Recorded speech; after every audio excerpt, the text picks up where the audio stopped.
Sa ngayon po, ay magpapatuloy pa rin naman yung Dear SB, pero online. Hindi lang talaga ako pwede sa television dahil sa aming pagtakbo. Kaya si Rian po yung magpapatuloy. At titignan natin sa mga susunod na mga buwan kung ano yung mga kakalabasan. Kasi malapit na po yung eleksyon.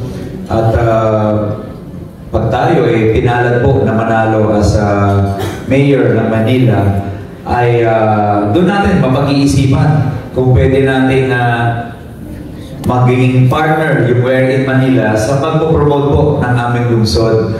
Dahil ako po ay magkakaroon na ng isang full-time job, baka hindi na ako makabalik dun sa Dear SB.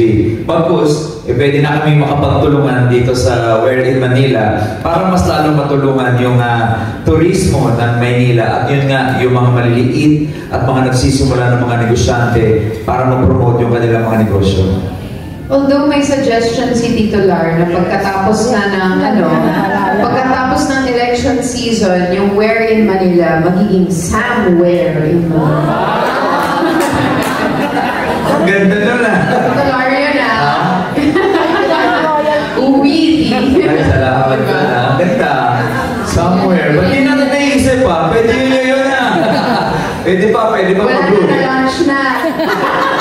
Pwede pang mag-uwi Hindi ka sinabi.